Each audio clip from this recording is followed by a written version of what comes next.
సత్య టాక్స్కి స్వాగతం. నేను సిహెచ్వివి సత్యనారాయణ.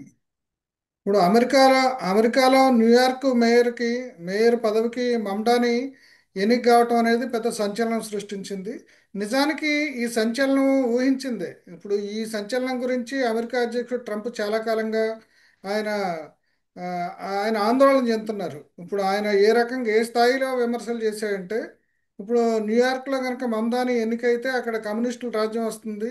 అంతేకాదు, అక్కడ తాను ఫెడరల్ నిధులు కూడా అక్కడికి విడుదల చేయటం మానేస్తానని చెప్పేసి ఆయన ప్రకటించారు. ఇప్పుడు ఈ న్యూయార్క్ మేయర్ ఒక సంబంధించిన ఎన్నిక అనేది ఎందుకు ఈ, ప్రాధాన్యం సంతరించుకుందంటే, న్యూయార్క్ అనేది అసలు అమెరికానే పెద్ద కాస్మోపాలిటన్ దేశం అయితే, ఆ కాస్మోపాలిటన్ దేశంలో వివిధ వర్ణాలు జాతులు అందరూ ఉండేది. అంటే it's a unique cultural and economic centre. అందుకనే ఇప్పుడు అమెరికాకు సంబంధించి ట్రంప్ అధికారంలోకి వచ్చిన తర్వాత ఆయన ఏం చెప్పాడు? ఇప్పుడు అంతా విదేశాల నుంచి అందరూ వచ్చి ఇండియన్స్ చైనీస్ వచ్చేసేసి మొత్తం అమెరికాని ఆక్రమిస్తున్నారు. అందుకనే తాను అమెరికన్ జాతీయుల గొంతును వినిపిస్తున్నాను, వాళ్ళ ఉద్యోగాలు పోతున్నాయి, ఇవన్నీ మాట్లాడాడు. కానీ ఆయన అసలు మాట్లాడాల్సింది ఎవరు అనేది ఇప్పుడు మమ్దాని నుంచి అర్థమైంది. మమ్దాని ఏం చెప్తున్నాడు? అక్కడ ఉండే న్యూయార్క్లో ఉండే టాక్సీ డ్రైవర్లు, లేదంటే వలస వచ్చిన వాళ్ళు, లేదంటే అక్కడ సామాన్యులు, అంటే ఒక రకంగా నిజంగా ఎవరైతే అమెరికాలో ఇప్పుడు బాధలు పడుతున్నారో వాళ్ళ గురించి మమ్దాని ఇప్పుడు మాట్లాడాడు. ఇప్పుడు ఇంతకుముందు ఆయన మాట్లాడింది అంతా ధనవంతుల గురించి, వాళ్ళ గురించి ట్రంప్ మాట్లాడాడు. కానీ నిజంగా అమెరికాలో చేంజ్ రావాల్సిన ఎక్కడి నుంచి అయితే చేంజ్ రావాలో ఆ విషయాన్ని అడ్రస్ చేయడం ద్వారా ఇప్పుడు మమ్దాని విజయం సాధించాడు, కాబట్టి దానికి ప్రాధాన్యం వచ్చింది. ఈ ఎన్నికల విజయము ఇప్పుడు మమ్దాని ఫ్యూచర్ ఏంటి, ఇప్పుడు అసలు అమెరికన్ రాజకీయాల భవిష్యత్తు ఏంటి, ఈ అంశాలన్నీ మనం తెలుసుకునేందుకు కోటేశ్వర గారు, అంతర్జాతీయ వ్యవహారాల నిపుణులు మనతోటి ఉన్నారు. నమస్కారం అండి కోటేశ్వర గారు. నమస్తే. ఇప్పుడు ఈ మమ్దాని విజయం అనేది ఇప్పుడు ఆ, ఒక న్యూయార్క్ సిటీకి సంబంధించిన వ్యవహారంగానే కాకుండా ఇప్పుడు అమెరికన్ రాజకీయాల్లో ఒక కొత్త పరిణామం అని చెప్పేసి చెప్తున్నారు. అసలు ఇప్పుడు ఈయన విజయానికి సంబంధించి, ఎన్నికలకు సంబంధించిన బ్యాక్గ్రౌండ్ని మనం విశ్లేషణలోకి వెళ్లే ముందు వివరిస్తారు. యా. న్యూయార్క్ నగర మేయర్గా జోహరాన్ మమ్దాని ఎన్నిక అనేటువంటిది ఒక్క అమెరికా రాజకీయాలనే కాదు, మొత్తం ఒక విధంగా చెప్పాలంటే ఆ, ప్రపంచ రాజకీయాల్లో కూడా ఇది కూడా ఒక ప్రధానమైనటువంటి అంశంగా మారింది అనేది మనం అర్థం చేసుకోవాలి. ఎందుకు అంటే అమెరికా అధ్యక్ష ఎన్నికలకి ఎంత ప్రాధాన్యత ఇచ్చి మీడియా ప్రచారం చేస్తుందో, న్యూయార్క్ నగర మేయర్ ఎన్నికలకు కూడా అమెరికాలో ఉన్నటువంటి కార్పొరేట్ మీడియా అంత పెద్ద ఎత్తున ప్రచారం ఇచ్చిందనేది మనం గమనించాలి.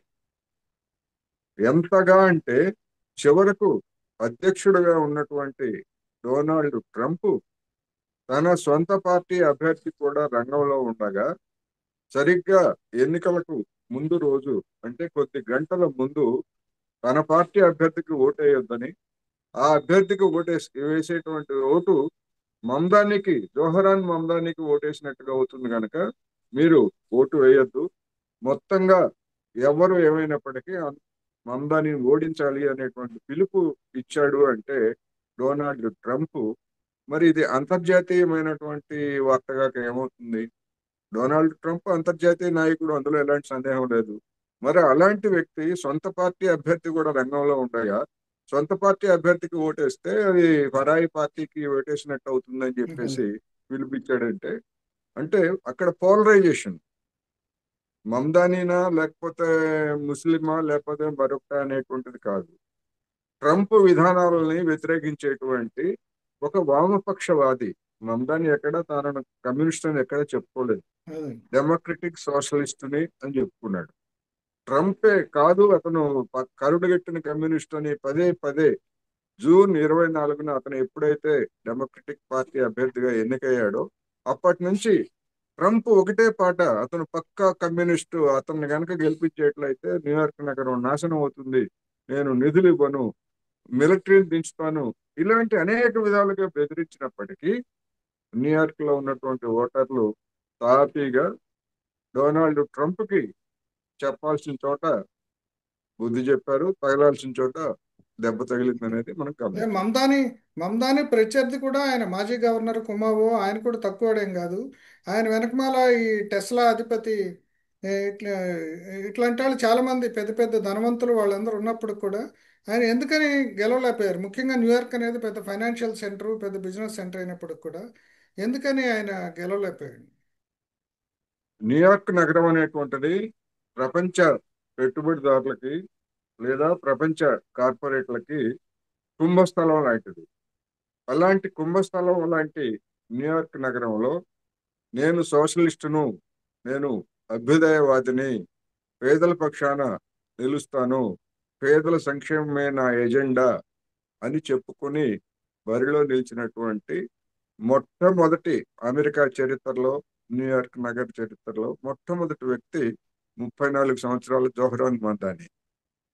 ఎందుకంటే ఈ సోషలిజం లేకపోతే కమ్యూనిజం ఈ భావనలు వచ్చిన తర్వాత న్యూయార్క్ నగర చరిత్రలో మొట్టమొదటిసారిగా ఒక సోషలిస్ట్ని నేనని చెప్పి చెప్పుకున్నటువంటి వ్యక్తి మరొకరు లేరు. ఇతనే మొట్టమొదటి వ్యక్తి. అంటే కమ్యూనిస్టు వ్యతిరేకతని, సోషలిస్టు వ్యతిరేకతని నరాన జీర్ణించే విధంగా రెచ్చగొట్టినటువంటిది అమెరికా. అటువంటి సమాజంలో ఒక వ్యక్తి, ఒక యువకుడు, అతనికేమో అంతకుముందు రాజకీయ అనుభవం లేదు, న్యూయార్క్ నగర ఎమ్మెల్యేగా ఉన్నాడు. ఇప్పుడు 2020లో అతను ఎన్నికయ్యాడు అదే మొట్టమొదటిసారిగా.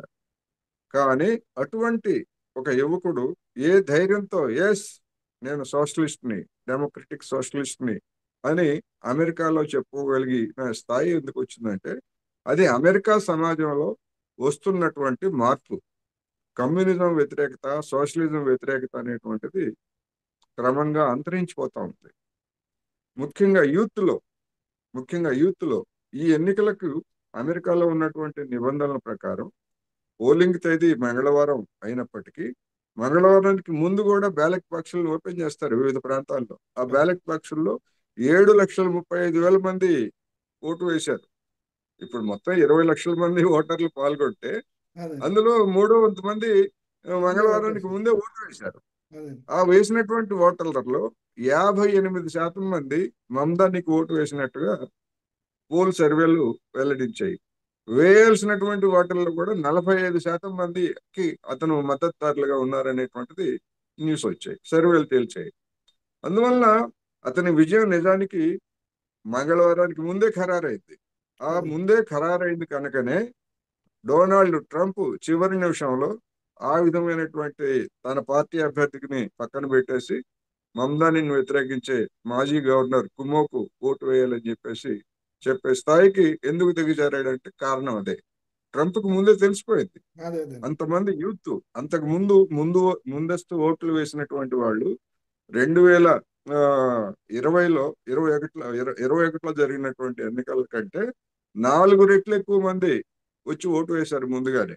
అంటే అక్కడ ఉన్నటువంటి యూత్ కావచ్చు లేదా మొత్తం ట్రంప్ను వ్యతిరేకించేటువంటి ఓటర్లు ఈ ఎన్నిక పట్ల ఎంత ఉత్సాహంగా ఉన్నారో కూడా ఆయా ముందస్తుగా జరిగినటువంటి ఓటింగ్ మనకి తెలియజేస్తా ఉంది. అంటే అందుకని ముందే ట్రంప్ ఇప్పుడు made America make America again అంటే మెగా అనే స్లోగన్ తోటి అమెరికన్లు ఆకట్టుకోవటానికి, అక్కడ అమెరికన్ పౌరుల్ని వాళ్ళని ఆకట్టుకోవటానికి తను ఒక కొత్త ఫిలాసఫీని తీసుకొచ్చాడు.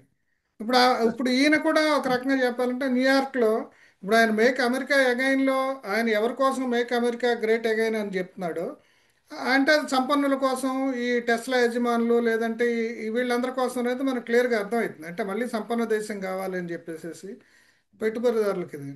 అట్లాగే ఇప్పుడు ఇక్కడ ఈ మమ్దాని వచ్చేసేసి తను పేదలు ఎవరైతే అట్టడుగున ఉన్నారో ఇప్పుడు అమెరికాలో కూడా అంతా పే పేదరికం చాలా ఉంది. ఇప్పుడు ఆ విషయాన్ని కప్పిపుచ్చుతూ ఉంటారు. ఇప్పుడు ఈ మమ్దాని వచ్చేసేసి ఆ లోపల ఏమి లొసుకులు ఉన్నాయో అమెరికన్ సమాజంలో మేక్ అమెరికా గ్రేట్ అగైన్ అంటే ఇప్పుడు పేదలు వీళ్ళందరూ కూడా అంటే ఒక ఎజెండాను తీసుకొచ్చి పెట్టాడు. ఈ రెండు ఎజెండాల మధ్య క్లాష్ ఇప్పుడు ఎన్నికల్లో జరిగింది కదా, ఆ క్లాష్కి సంబంధించిన వివరణ ఏమిస్తారు మీరు, విశ్లేషణ? కార్పొరేట్లని పెద్దవాళ్ళు మరింతగా పెద్దవాళ్ళు చేయాలనేటువంటిది మేగా అదే మేక్ అమెరికా గ్రేట్ అగైన్ అనేటువంటిది అదైతే, దిగజారుతున్నటువంటి కార్మిక వర్గ బతుకులు నిలబెట్టాలి అనేటువంటిది మమదాన్ని ముందుకు తెచ్చినటువంటి ఎజెండా. ఈ రెండు ఎజెండాలకి మధ్య పోలరైజేషన్ మనకి స్పష్టంగా కనిపిస్తుంది చూడండి. డెమోక్రటిక్ పార్టీలో కూడా, డెమోక్రటిక్ పార్టీ అంటే ఏంటి, పురోగామివాదులకి లేకపోతే పేదలకి అనుకూలమైనటువంటి పార్టీ అనేటువంటి సాధారణంగా ఉన్న అభిప్రాయం కొంతమేరకు అది వాస్తవం. కానీ ఈ ఎన్నికలకు వచ్చేసరికి ఒక సోషలిస్ట్, డెమోక్రటిక్ సోషలిస్ట్ అభ్యర్థిగా ముందుకు వచ్చేసరికి డెమోక్రటిక్ పార్టీలో ఉన్నటువంటి మితవాదులు, కార్పొరేట్ అనుకూల శక్తులు, వీళ్ళందరూ కూడా ఇతనికి వ్యతిరేకంగా తయారై ఆ ఆండ్రూ కుమో అనేటువంటి మాజీ గవర్నర్ ని ఇండిపెండెంట్ పేరుతో నిలబెట్టారు. అందుకని కార్మిక వర్గానికి కూడా తాము ఎటు ఉండాలి అనేటువంటిది ఈ ఎన్నిక అనేది స్పష్టంగా తెలియజేసింది. మేము ఎటు ఉండాలి, ఆ గట్టున ఉంటావా ఈ గట్టున ఉంటావా నాగన్నా అనే పాటలాగా జనం, సామాన్య జనం ఏ గట్టున ఉండాలో ఈ ఎన్నిక వాళ్ళకి తెలియజెప్పింది. ఇది ఒక నిజానికి అమెరికా చరిత్రలో లేదా అమెరికా ప్రజాస్వామిక చరిత్రలో ఇది ఒక మహత్తరమైనటువంటి ఘట్టంగా మిగిలిపోతుంది. జోహరాన్ ఎన్నిక అనేటువంటిది సరే, జోహరాన్ యూత్ అది వేరు, కానీ పోలరైజేషన్, రాజకీయపరమైనటువంటి పోలరైజేషన్ అనేటువంటిది వస్తుంది. రెండోది, ఇప్పుడు కొనసాగుతున్నటువంటి అక్కడ ఉన్న షట్ డౌన్ లో అనేక మంది, న్యూయార్క్ నగరంతో సహా అనేక మంది పేదలు లేకపోతే మధ్యతరగతి వాళ్ళు ఆ, ఆహార వస్తువులను కూడా, కనీస ఆహార వస్తువులను కూడా కొనుగోలు చేసుకోవడానికి వీల్లేక ఆకలి కేకలతో ఉన్నారని 2-3 రోజుల క్రితం మనకు వార్తలు వచ్చాయి మన దేశంలో కూడా. మరి అటువంటి వాళ్ళందరూ ట్రంప్కి బలపరిచినటువంటి అభ్యర్థికి ఓట్లు ఎలా వేస్తారు? అందుకని కామన్ సెన్స్ అది. అందుకే ఈ విధమైనటువంటి పోలరైజేషన్ రావడం ఒకటి. మరి ఈ పోలరైజేషన్ ని గమనించి ట్రంప్ ఏమన్నా వెనక్కి తగ్గుతాడా అంటే వెనక్కి తగ్గేటువంటి ప్రసక్తే లేదు. ఎందుకు అంటే అతని ఎజెండా విన్నాం. జనం ఏమైనా అతనికి పట్టదనేటువంటిది గడిచినటువంటి 9 నెలల కాలంలో ఇప్పటికే స్పష్టమైంది. ఏ అధ్యక్షుడికి కూడా చరిత్రలో అధికారం చేపట్టినటువంటి 9 నెలల కాలంలో 3 మహా నిరసన ప్రదర్శనలు, ఏప్రిల్లో, జూన్లో, మొన్న అక్టోబర్లో, ఒక్కొక్క దానిలో రెట్టింపు 70 లక్షల మంది, మొన్న అక్టోబర్ 18వ తారీఖున జరిగినటువంటి ప్రదర్శనలో 70 లక్షల మంది కార్మికులు, వివిధ సామాజిక తరగతులు అందరూ కూడా నిరసన ప్రదర్శనలు తెలియజేశారంటే అమెరికా చరిత్రలో ఇంతటి నిరసనను ఎదుర్కొన్నటువంటి అధ్యక్షుడు మరొకడు లేడు అనేది కూడా మనం గమనించాలి. అందుకని ఒక పోలరైజేషన్, మథనం, తీవ్రమైనటువంటి మథనం జరుగుతూ ఉంది అమెరికాలో. ఈ మథనానికి డొనాల్డ్ ట్రంప్ మీరు చెప్పినటువంటి మేక్ అమెరికా అగైన్ గ్రేట్ అనేటువంటిది అది నాంది పలికింది. దాని నుంచి కనుక డొనాల్డ్ ట్రంప్ వెనక్కి కనుక తగ్గేట్లయితే అతని పదవీ కాలం అతను దించేస్తారు మధ్యలో. ఆ కార్పొరేట్లు అతన్ని ఊరుకోరు. ఒకవేళ ఇదే కనుక కంటిన్యూ చేసేట్లయితే రిపబ్లికన్ పార్టీ రేపు వచ్చే ఏడాది జరిగేటువంటి మధ్యంతర ఎన్నికల్లో అది దెబ్బతింటుంది. ఇప్పుడు 2 రాష్ట్రాల గవర్నర్ ఎన్నికల్లో కూడా ఓడిపోయింది కదా. మన హైదరాబాద్ లో పుట్టి ఈ అమెరికాకి వలస వెళ్ళినటువంటి గజాల హష్మి అనే అమ్మాయి లెఫ్టినెంట్ గవర్నర్ గా, వర్జీనియా లెఫ్టినెంట్ గవర్నర్ గా, గవర్నర్ వేరు లెఫ్టినెంట్ గవర్నర్ వేరు, ఇద్దరు డెమోక్రటిక్ పార్టీ తరఫున ఎన్నికయ్యారు అక్కడ. అందుకని మరి ముస్లిం వ్యతిరేకతను రెచ్చగొట్టారు, ప్రాంతీయతత్వాన్ని రెచ్చగొట్టారు, మతాన్ని రెచ్చగొట్టారు. అన్నింటికీ మించి డొనాల్డ్ ట్రంప్ ఎన్నికల ఫలితం తర్వాత చేసినటువంటి కామెంట్ ఏంటో తెలుసా? చివరికి యూదులు కూడా మమదానికి ఓటు వేశారు అని చెప్పేసి ఉక్రోషం వెలుగుచ్చాడు. పాలస్తీనా సమస్య మీద మరి ఆ యూదులు దురహంకారులైనటువంటి ఇజ్రాయెల్కి వ్యతిరేకంగా మమదాని తానేమి దాచుకోలేదు తన అభిప్రాయాలని. మరి ఎందుకని యూదులు ఓటు వేశారు? యువకులుగా ఉన్నటువంటి వాళ్ళల్లో, 44 ఏళ్ల లోపు ఉన్నటువంటి వాళ్ళల్లో 67% మంది మమదానికి ఓటు వేశారని తాజాగా వచ్చినటువంటి ఒక విశ్లేషణ మనకి తెలియజేస్తాం. అందుకని యూదులైనా ఇంకొకళ్ళైనా కానీ మొత్తం మతోన్మాదంతో లేకపోతే దురహంకారంతో ఊగిపోతారు అని ఎవడైనా భ్రమపడితే అది తప్పు. మన దేశంలో ఉన్నటువంటి హిందువులందరూ మతోన్మాదులు కాదు కదా, కొంతమంది మతోన్మాదులు ఉన్నారు. అదే విధంగా యూదుల్లో కూడా అటువంటి ఒక డెమోక్రటిక్ ఒపీనియన్ కలిగినటువంటి వాళ్ళు ఉన్నారనేటువంటిది న్యూయార్క్ ఎన్నికల్లో కూడా స్పష్టమైంది. అందుకని అనేక విధాలుగా చూసినప్పుడు ఈ ఎన్నిక అనేక గుణపాఠాలని ముందుకు తీసుకొస్తా ఉంది, అనేక హెచ్చరికలను కూడా చేస్తా ఉంది అనేది మనం గమనించాం. ఇప్పుడు మమ్దానీకి ఇండియాతో కనెక్షన్ ఉంది. ఆయన తల్లి మీరా నాయరు, అట్లాగే మమ్దానీ తండ్రి కూడా మహమ్మద్ మమ్దానీ అనే ఆయన గుడ్ ముస్లిము బ్యాడ్ ముస్లిం అనే పుస్తకం రాశాడు. అంటే ఇప్పుడు ఈ ముస్లిమ్స్, ఈయన ముస్లింలకి మేయర్ కావటం నష్టము దేశానికి, ఇట్లాంటి రకరకాల అంశాలకి ఆయన వాళ్ళ తండ్రి ముందే సమాధానం చెప్పాడు. అంటే గుడ్ ముస్లిం ఏంటో బ్యాడ్ ముస్లిం ఏంటో అనేది. ఇప్పుడు ఈ సందర్భంగా అసలు ఈ మమ్దానీ బ్యాక్గ్రౌండ్ ఆ, గురించి కొంత చెప్తారా అసలు? ఈయన వ్యక్తిగతమైంది కానీ లేదంటే ఇప్పుడు కెరీర్ పరంగా, పొలిటికల్ కెరీర్ పరంగా కానీ. మమ్దాని తండ్రి గుజరాత్ లో మూలాలు ఉన్నటువంటి బొంబాయిలో సెటిల్ అయినటువంటి వ్యక్తి. ఆ బొంబాయిలో సెటిల్ అయిన తర్వాత బాగా చదువుకుని ఆయన ఉగాండాలో ప్రొఫెసర్ గా ఆయన వెళ్ళారు.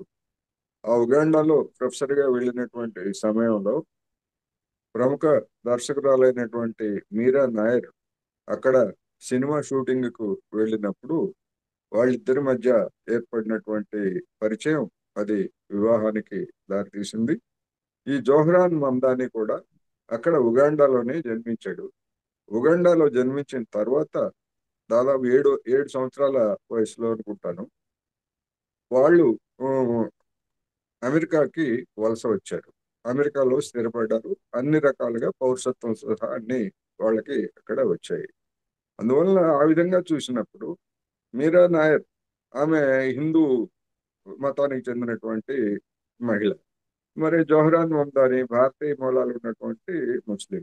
నిజానికి వాళ్ళ భావజాలంలో కానివ్వండి, లేకపోతే వాళ్ళ ఆ, వివిధ అంశాల మీద వాళ్ళు వెల్లడించినటువంటి అభిప్రాయాలు కానివ్వండి, ఒక మత ప్రాతిపదికన చేసినటువంటిది కాదు. ఒక ప్రోగ్రెసివ్ ఐడియాలజీ తోటి, పురోగామి ఐడియాలజీ తోటి వాళ్ళు మాట్లాడారు. అయితే ముస్లిం సామాజిక తరగతిలో జన్మించారు కనుక ఇవాళ ప్రపంచంలోనూ అమెరికాలోనూ ఉన్నటువంటి ముస్లిం వ్యతిరేకతను రెచ్చగొట్టేటువంటి వాతావరణం ఉన్నటువంటి సమయంలో ఆ కళ్ళతోనే అతన్ని అతని కుటుంబాన్ని చూస్తున్నారనేది నా అభిప్రాయం. అందువల్ల ఒకవేళ అదే గనక అయ్యేట్లయితే, ఆ ముస్లిం వ్యతిరేకత గనక అయ్యేట్లయితే అమెరికా సమాజం మొత్తంలో ముస్లింస్ ఎంతమంది ఉన్నారు?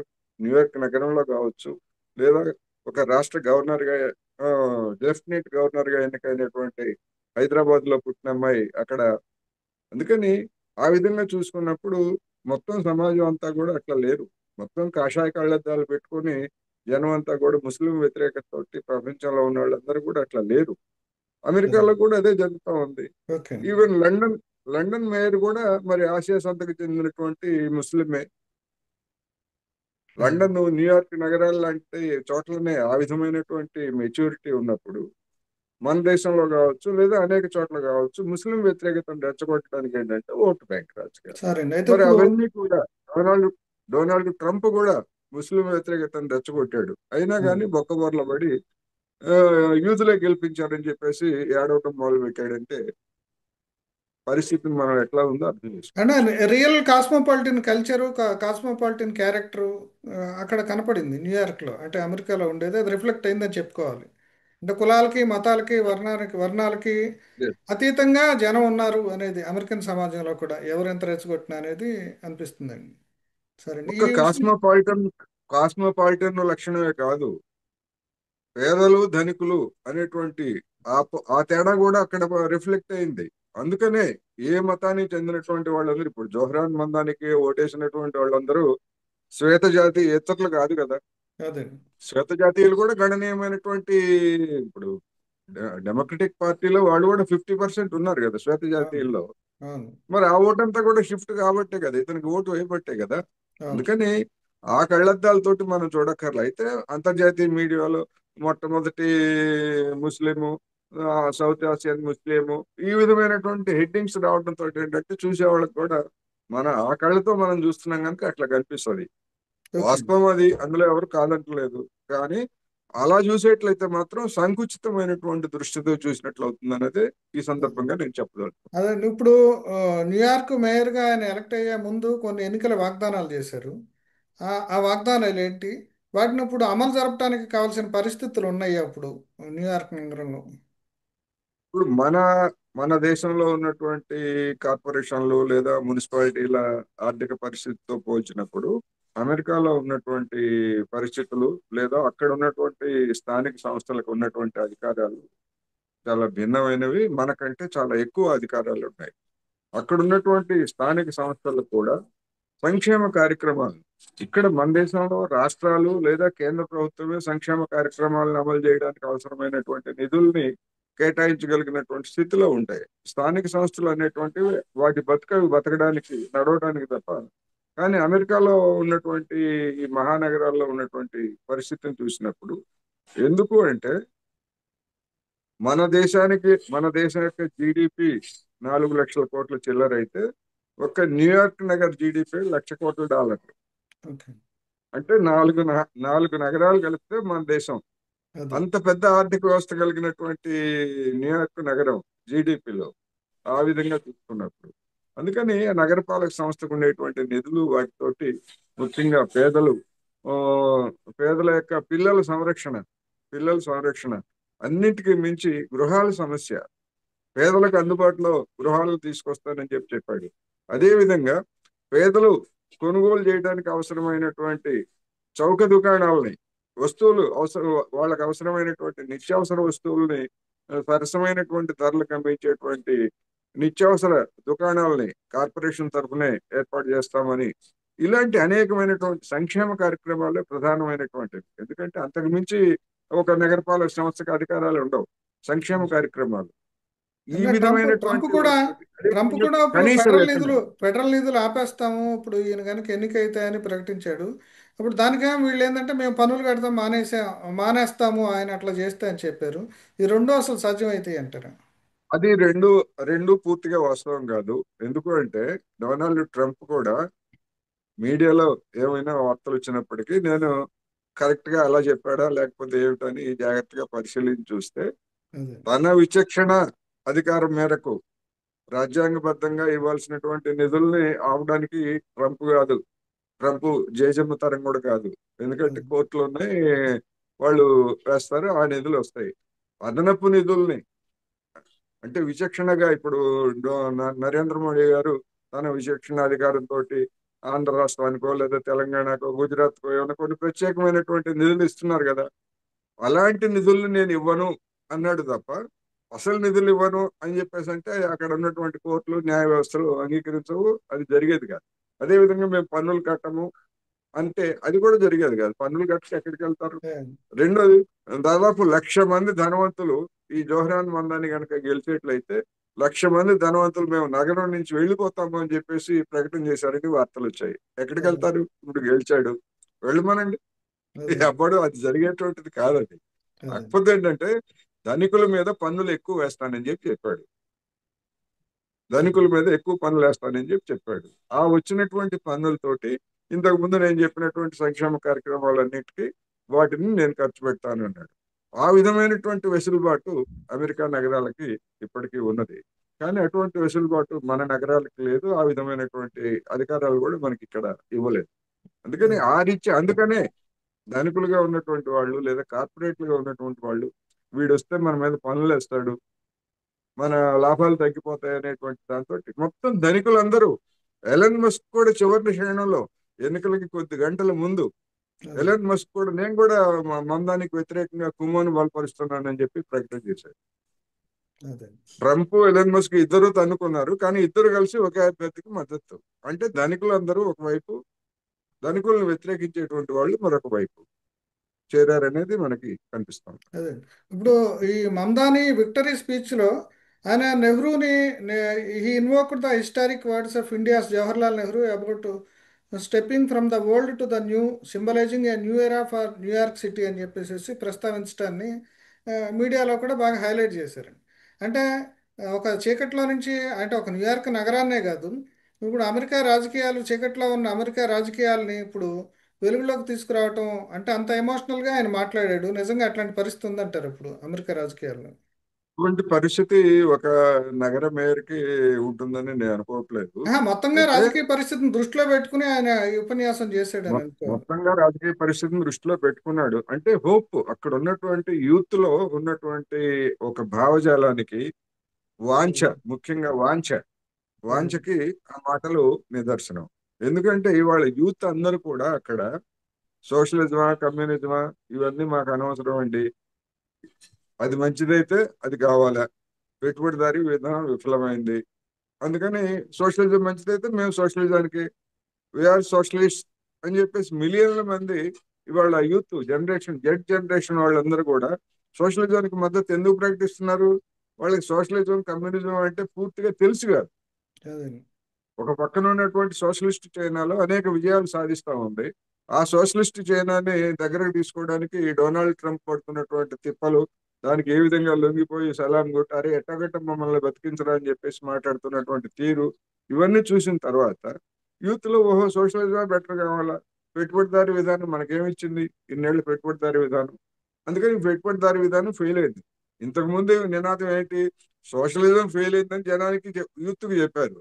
ఆ అవును. యూత్ ఇప్పుడు ఏం చెప్తున్నారంటే సోషలిజం ఫెయిల్ అయిందో లేదో మాకైతే తెలియదు కానీ పెట్టుబడిదారీ విధానం ఫెయిల్ అయింది, దానికి ప్రత్యామ్నాయంగా ఏమిటంటే సోషలిజం, అందుకని మాకు సోషలిజం కావాలి. అదే ఇక్కడ ఇది అక్కడ దండకారణ్యంలో మావోయిస్టుల లొంగుబాటు. నేను మావోయిజాన్ని 2026 మార్చి కల్లా అంతం చేస్తానని అమిత్ షా చెప్పటం. ఇంకోటి కమ్యూనిజం కూడా మొత్తంగా కూడా అంతరించిపోయిందని ఇండియాలో కూడా ప్రచారం జరుగుతుంది. ఈ నేపథ్యంలో ఇక్కడ అంతరించిపోయిన కమ్యూనిజం మళ్ళీ కొత్తగా పెట్టుబడిదారీ స్వర్గమైన పెట్టుబడిదారీ సెంటర్ అయిన న్యూయార్క్లో మళ్ళీ చిగురు వేస్తుందని చెప్పుకోవాలి.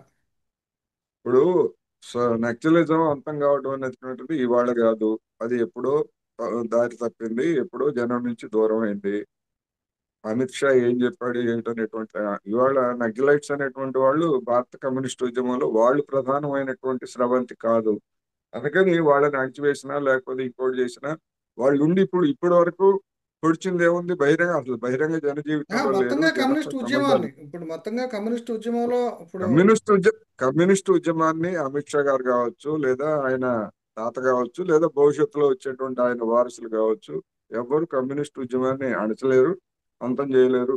ఎందుకంటే ఇంతకంటే పెద్ద పెద్ద వాళ్ళు, హిట్లర్ లాంటి వాడే మట్టి కరిచాడు, మనం చూసాం కదా. అదే అమెరికాలో ఇప్పుడు అంత దాకా ఎందుకు, డొనాల్డ్ ట్రంప్ కంటే అమిత్ షా గొప్పవాడా? మరి మాందాన్ని కమ్యూనిస్ట్ అని చెప్పి ప్రచారం చేసి అదే నేను చెప్పేది మరి కూడా ఇక్కడ అతన్ని అంతరించిపోయింది అనుకుంది, అక్కడ ఇప్పుడు వెలుగులోకి వచ్చింది. ఇప్పుడు సోషలిజం లేకపోతే కమ్యూనిజం ఇటువంటివన్నీ కూడా ఒక మోల్ లాంటివి, అంటే ఒక చిట్టెలుక లాంటివి. చిట్టెలుక అనేది అది ఎప్పుడు దాన్ని తవ్వుతూనే ఉంటుంది, దాని నిరంతరం. అయితే ఎక్కడొక్కడ దానికి అనువైనటువంటి పరిస్థితి వచ్చినప్పుడు బయటకు వస్తుంది. అదే విధంగా సోషలిస్ట్ భావన లేదా కమ్యూనిజం అనేటువంటిది కూడా అది దాని నిరంతరం జనాన్ని చైతన్యవంతం చేసేటువంటి క్రమంలో ఎక్కడ ఒక బలహీనమైనటువంటి పరిస్థితి వస్తే వచ్చి దాని మీద విజయం సాధించడం అనేది మనకి రష్యాలో జరిగింది అదే, చైనాలో జరిగింది అదే, లేదా వియత్నాం ఇటువంటి దేశాల అనుభవం అది. అందుకని దాన్ని అంతం చేయడం అనేటువంటిది వీళ్ళ తరం కాదు, డొనాల్డ్ ట్రంప్ తరమే కాలేదు. ఇవాళ విశ్వవిద్యాలయాల్లో కమ్యూనిస్టులుగా ఉన్నటువంటి వాళ్ళు ఆ, కమ్యూనిజం గురించి సోషలిజం గురించి పాఠాలు చెప్తా ఉంటే గగ్గోలు పెడుతున్నాడు. ఉం. అందుకని మన జేఎన్యు లాంటి అనేకమైనటువంటి ప్రతిష్టాత్మకమైనటువంటి విశ్వవిద్యాలయాలు అదే అమెరికాలో అనేకం ఉన్నాయి. ఇవాళ అక్కడ గొడవ అంతా అదే కదా, మొత్తం యూనివర్సిటీలన్నీ కమ్యూనిస్టులతో అదే నిండిపోయినాయి. వాటిని మూసేస్తాము, వాటికి నిధులు ఆపేస్తాము వాళ్ళు అని చెప్పేసి మూసేస్తామని చెప్తున్నాడు స్టాన్ఫర్డ్ కదా, లాంటి మరి యూనివర్సిటీస్ మూసేయమనండి. కూడా. ఇక్కడ ఇక్కడ అమిత్ షాని, కేంద్ర మంత్రి నరేంద్ర మోడీ గారిని మూసేయమనండి. హైదరాబాద్ ఉం. సెంట్రల్ యూనివర్సిటీని, జేఎన్యూని, ఇట్లాంటి సెంట్రల్ యూనివర్సిటీలు అన్ని ఉన్నాయి కదా, మూసేయమనండి. అదే అంత ధైర్యం వీళ్ళకి లేదు, మూసేయలేరు, సాధ్యం కాదు. అదే ఇప్పుడు మొత్తం ప్రపంచంలో చాలా చోట్ల చాలా దేశాలు ఇటీవల కాలంలో రైటిస్టులు అధికారంలోకి రావడంతో కొంత ఆందోళన చెందే పరిస్థితి ఏర్పడుతుంది. అంటే మితవాదం అనేది ప్రపంచానికి అమ్ముకుంటుందని. ఇట్లాంటి నేపథ్యంలో ఇప్పుడు న్యూయార్క్ ఎన్నికని అనేది ఒక హోప్ ఇచ్చిందని చెప్పుకోవాలి. ఇప్పుడు ప్రోగ్రెసివ్ ఖచ్చితంగా ఎలిమెంట్స్కి అంటే కమ్యూనిస్టులకి, ప్రపంచం సోషలిస్టులకి, ప్రోగ్రెసివ్ ఎలిమెంట్స్కి. ప్రపంచ పెట్టుబడిదారీ విధానం మరొకసారి తీవ్రమైనటువంటి ఇబ్బందుల్లో పడింది. అది 2008 నుంచి అక్కడ ప్రారంభమైనటువంటి సంక్షోభం ఇంతవరకు పూర్తిగా కోలుకోలేదు. మళ్ళా చిన్న చిన్న సంక్షోభాలు మళ్ళా వచ్చిన కారణంగానే అది కోలుకోలేదు. అటువంటిది ప్రపంచ ఈ సంక్షోభాలు వచ్చినప్పుడల్లా కూడా ప్రపంచంలో అనేక దేశాల చరిత్రను చూసినప్పుడు మితవాద శక్తులు అనేటువంటివి ముందుకు వస్తాయి. ఎందుకు ముందుకు వస్తాయి? మేమైతే ఏదో విధంగా ఇటువంటి సమస్యను మేము పరిష్కరిస్తాము అని చెప్పేసి చెప్తాయి. రెండోది, సోషలిజానికి తగిలినటువంటి ఎదురు దెబ్బల పూర్వరంగంలో ఎవరైనా కమ్యూనిస్టులు కానీ సోషలిస్టులు కానీ మేము దీన్ని పరిష్కరిస్తామంటే జనానికి ఇంకా వాళ్ళ మీద పూర్తిగా విశ్వాసం కలగట్లేదు. అవును. లాటిన్ అమెరికాలో కావచ్చు, అనేక దేశాల్లో. ఈ పరిస్థితుల్లో సహజంగానే మితవాద శక్తులకి మేము ముందుకు, ఇప్పుడు నరేంద్ర మోడీ ఏ విధంగా వచ్చాడు, అవును. కాంగ్రెస్ ఫెయిల్ అయింది, కమ్యూనిస్టులు ప్రత్యామ్నాయంగా ఇక్కడ ఎదగలేకపోయారు, అందుకని ఏదో పొడి చేస్తాడంటే 2014లో అధికారం అప్పగించారు జనం. మరి మితవాద శక్తే కదా. ఆ ప్రమాణాలతో మొత్తం అంతర్జాతీయ అవును అవును. ప్రమాణాలతో లేదా ఏ విధంగా చూసుకున్నా కానీ నరేంద్ర మోడీ మితవాద శక్తి. ఇటువంటి వాళ్ళు అనేక మంది అనేక దేశాల్లో భ్రమలు కొలుపుతూ వస్తున్నారు. కానీ ఉమ్, లాటిన్ అమెరికాలో జరుగుతుంది ఏమిటి? ఒకసారి ఎన్నికైనటువంటి మితవాద శక్తి తర్వాత మళ్ళా వామపక్ష శక్తుల్లో ఓడిపోతున్నాడు కదా. అక్కడ ఉమ్, జరుగుతున్నటువంటి పరిణామం అనేక దేశాల్లో. అయితే అదే సమయంలో సంస్కరణలకు మాత్రమే పరిమితమైనటువంటి వామపక్షవాదులు మౌలికమైనటువంటి సంస్కరణలు చేయకపోవడంతో వాళ్ళు కూడా కొన్ని సందర్భాల్లో జనం నుంచి దూరం అయిపోతున్నారు. అది బొలీవియాలో జరిగింది, లేకపోతే మరొక చోట జరుగుతుంది. అందుకని అసలైనటువంటి పరిష్కారానికి వామపక్షవాదులు రాకపోయేట్లయితే ఇదే విధమైనటువంటి ఎదురు దెబ్బలు తగులుతాయి మళ్ళా. కానీ ఎక్కడ కూడా మితవాదం అధికారానికి వచ్చిన చోట మళ్ళా రెండోసారి అధికారానికి వచ్చినటువంటి మితవాది ఎక్కడన్నా ఉన్నాడా ఇటీవల కాలంలో గడిచినటువంటి 20 సంవత్సరాలు? అదే. ఎక్కడా లేదు. అందుకని రెండు ఉన్నాయి. వామపక్షవాదులు సరే చేయాల్సినటువంటి పనులు చేయకపోవడంతో వాళ్ళకి ఎదురు దెబ్బలు తగులుతున్నాయి. మితవాదులకి అంతకంటే తీవ్రమైనటువంటి ఎదురు దెబ్బలు తగులుతున్నాయి. ఇది ఒక మదనం, ఒక సంధియుగం లాగా కనిపిస్తా ఉందనేది నా అభిప్రాయం. అదే అదే ప్రస్తుతం ఇప్పుడు మనం ఇది కంక్లూడ్ చేసే ముందు అంటే యాజ్ యువర్ కంక్లూజన్, ఇప్పుడు ఈ న్యూయార్క్ ఎన్నిక, లేదంటే ఇప్పుడు అక్కడ వేరే రాష్ట్రాల్లో కూడా ఇప్పుడు లెఫ్టినెంట్ గవర్నర్ల ఎన్నికల్లో ఇప్పుడు వచ్చిన విజయాలు ఇవన్నీ కూడా అమెరికా రాజకీయాల్లో ఏ రకమైన మార్పులు తీసుకొస్తాయి? మీరు ఈ ముగింపు వాక్యంగా చెప్పండి. అమెరికా రాజకీయాల్లో ఖచ్చితంగా పోలరైజేషన్ అనేటువంటిది పెరుగుతుంది. గడిచినటువంటి 5-6 సంవత్సరాల్లో డెమోక్రటిక్ పార్టీలో ఉన్నటువంటి లెఫ్టిస్టులు వాళ్ళు తమ స్థానాలని అసెట్ చేసుకుంటున్నారు. అనేక చోట్ల వాళ్ళు ముందుకొస్తున్నారు. ముందుకొచ్చి మితవాదులుగా ఉన్నటువంటి వాళ్ళని వెనక్కి కొడుతున్నారు. ఆ వెనక్కి కొట్టేటువంటి క్రమం ఇంకా వేగంగా జరగాలి. అది జరిగేందుకు ఆ వేగం ఆ, ఊపందుకోవడానికి ఈ న్యూయార్క్ ఎన్నిక అనేటువంటిది ఒక మైలురాయి. డెఫినెట్ గా ఆ వేగాన్ని ఇది ఊపందుకిస్తుంది. అయితే ఎట్లా జరుగుతుంది, ఏ విధమైనటువంటి పరిణామాలు ఎంతసేపులో వస్తాయని మనం చెప్పలేం. కానీ ఖచ్చితంగా లెఫ్ట్, కమ్యూనిస్టులు అక్కర్లేదు, లెఫ్ట్ యాంటీ మితవాదులకు వ్యతిరేకమైనటువంటిది పెట్టుబడిదారీ విధానాన్ని వ్యతిరేకించేటువంటి శక్తులు పుంజుకోవడానికి, మరింతగా వీధుల్లోకి రావడానికి ఈ ఎన్నిక అనేటువంటిది తోడ్పడుతుంది అనేది అమెరికా. భారతదేశం మీద దీని ప్రభావం ఏమన్నా ఉంటుందా? ఖచ్చితంగా ఉంటుంది. ఇక్కడ ఉన్నటువంటి ముస్లిం ఉన్మాదాన్ని రేకెత్తించేటువంటి వాళ్ళందరికీ కూడా ఇది ఒక గుణపాఠంగా ఉంటుంది. ఒక పెద్ద ఎదురు దెబ్బ వాళ్ళకు కూడా. ఇక్కడ ఉన్నటువంటి హిందుత్వ శక్తులు ఏవైతే ముస్లిం ఉన్మాదాన్ని రెచ్చగొడుతున్నాయో, అరే ట్రంప్ వల్లనే కాలేదు ఇంకా మోడీ వల్ల ఏమవుతుంది అనేటువంటి అభిప్రాయానికి దారితీసే విధంగా ఈ పరిణామాలు జరుగుతున్నాయి. అందుకని ఇక్కడ ఉన్నటువంటి వాళ్ళకు కూడా అది ఎదురు దెబ్బే. యూదుల్ని ట్రంపే విమర్శించాడు కదా, సామాన్య యూదులు "ఓ, ఓటేయలేదు మీరు లెఫ్టిస్ట్ కు ఓటేశారని". అదే.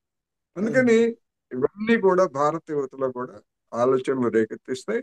ఇది ఒక విధంగా మన దేశానికి కూడా మంచి పరిణామమే అనేది నేను చెప్పదలుచుకున్నాను. ఓకే అండి, థ్యాంక్ యూ అండి కోటేశ్వర గారు.